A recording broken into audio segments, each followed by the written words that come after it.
भाई आपके चैनल पे, नेशनल चैनल्स पे पिछले एक हफ्ते में बिहार किन कारणों से सुर्खियां बना। बिहार सुर्खियां बना कि भैया कानून मंत्री के खिलाफ युवा सड़क पर होता है तो उस पर लाठियां चलाई जाती हैं, तिरंगे तक का अपमान किया जाता है। ये वो तिरंगा है भैया जिसमें अभी कुछ महीनों पहले ही यूक्रेन में भारतीय छात्र तिरंगे को दिखाकर बॉर्डर पार कर रहे थे। दूसरे देश के लोग भी तिरंगे को दिखाकर बॉर्डर पार। मुझे बता दीजिए, जो बिहार में हो रही घटनाओं में जाकर परिवार वालों को कम से कम उनके आंसू पोंछ दें। भाई मेरी सीमाएं हैं, मैं ना केंद्र में सरकार में हूँ ना मैं राज्य में सरकार में हूँ। अपनी सीमाओं में रहते हुए मुझसे जितना बन पड़ रहा है मैं मदद करने का बड़ा अधिकारी एसपी या डीएम हमको बता दीजिए जो यहाँ पर आया। कोई नहीं। तो ये तो इनकी सरकार है और ये इनकी संवेदना है। तो आज की तारीख में मैं से बिहार की जनता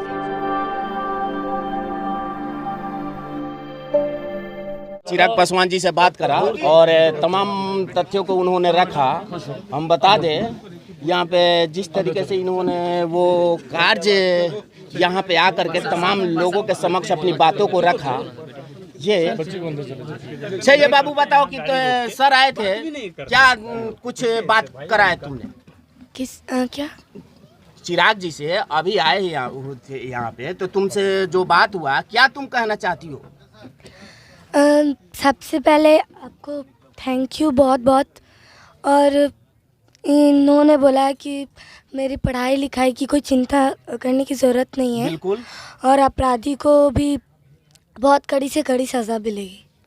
और हम बता दें अभी चिराग जी के द्वारा इनके परिवार को सांत्वना दी गई है तथा तमाम लोगों को इसमें जो संलिप्त है उनको सज़ा दी जाएगी तथा उनके बच्ची को पढ़ाने का जिम्मेवारी चिराग जी द्वारा लिया गया है, जो एक काफ़ी काबिले तारीफ है। और हमारे बिहार राज्य की जो स्थानीय सांसद महोदय चिराग पासवान जी यहाँ पे आए हुए हैं, इस बात को लेकर के तो लालू जी की सरकार रही है या मुख्यमंत्री नीतीश जी की सरकार रही है।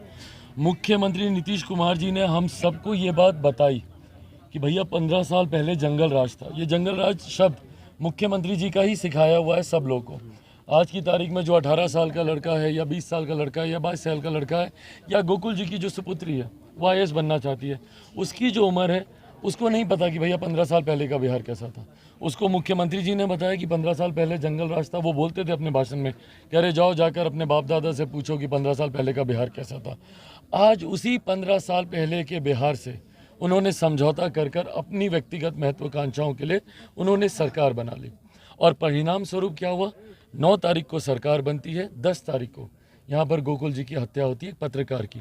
मैं इसको एक व्यक्ति विशेष की हत्या नहीं मानता, मैं इसको पत्रकारिता जगत की एक हत्या मानता हूँ। एक ऐसा व्यक्ति जो कि सही जानकारी को उजागर करने के लिए जाने जाते थे, माने जाते थे, और पत्रकारिता को लोकतंत्र का चौथा स्तंभ कहा जाता है। ऐसे में जिस तरीके से अराजकता का माहौल मुख्यमंत्री जी के पुनः एक बार और शपथ लेने के बाद प्रदेश भर में उत्पन्न हुआ है, और ये ही एक हत्या नहीं है, बिहार के बाकी जिलों में भी इसी तरीके से चौकीदारों की हत्या की जा रही है, व्यापारियों की हत्या की जा रही है, पत्रकारों की जा रही है।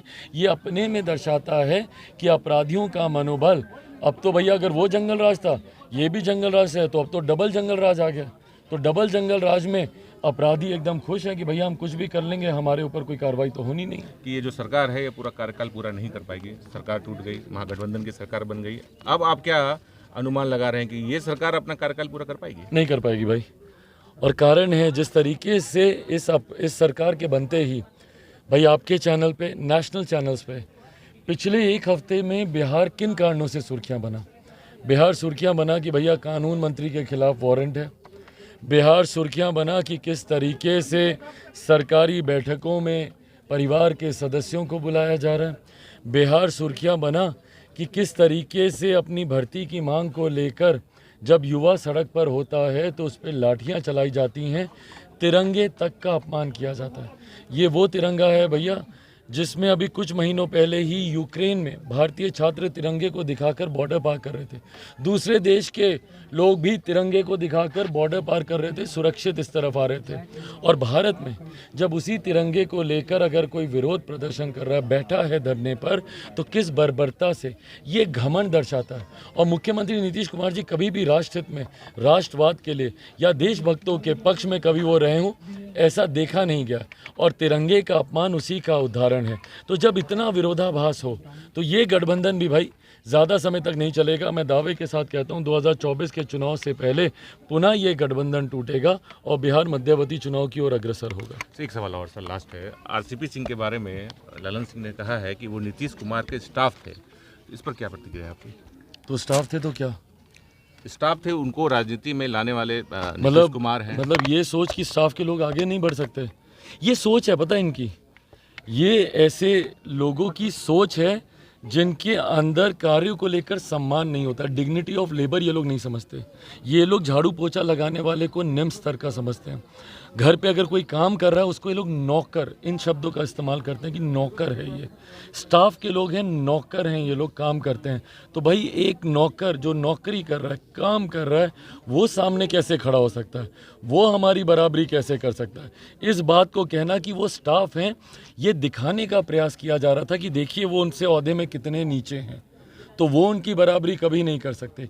ये मानसिकता है जिसके खिलाफ चिराग मॉडल खड़ा हुआ है। ये मानसिकता है जिसके खिलाफ चिराग मॉडल 2020 में उतरा था और इन लोगों को नुकसान उठाना पड़ा। सर एक और सवाल है सर कि चिराग का हाथ किसके साथ, एनडीए के साथ या फिर महागठबंधन के साथ? भाई अभी तो सिर्फ बिहार की जनता के साथ, और मैं ईमानदारी से बोल रहा हूँ, अभी सिर्फ बिहार की जनता के साथ। अभी कोई चुनाव नहीं है, मैं किसी जल्दबाजी में नहीं हूँ किसी गठबंधन में जाने के लिए। मुझे पिछले 1.5 साल से, मेरे लिए पिछला साल भाई कठिन रहा है, व्यक्तिगत तौर पर भी, मेरी पार्टी के लिए भी। नए सिरे से पार्टी को शुरू करना, संगठन को पुनः खड़ा करना और बिहार भर में घूमना। भाई आज की तारीख में मुझे कोई और राजनीतिक दल या कोई और नेता मुझे बता दीजिए जो बिहार में हो रही घटनाओं में जाकर परिवार वालों को कम से कम उनके आंसू पोंछ दे।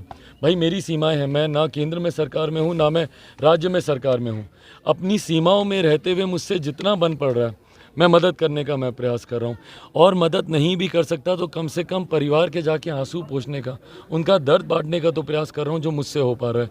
पर आज की तारीख में और कोई राजनीतिक दल, सत्ताधारी, भाई एक पत्रकार की हत्या हुई, मुख्यमंत्री जी ने आना तो दूर, उनके प्रशासन के लोगों को यहाँ तक नहीं भेजा।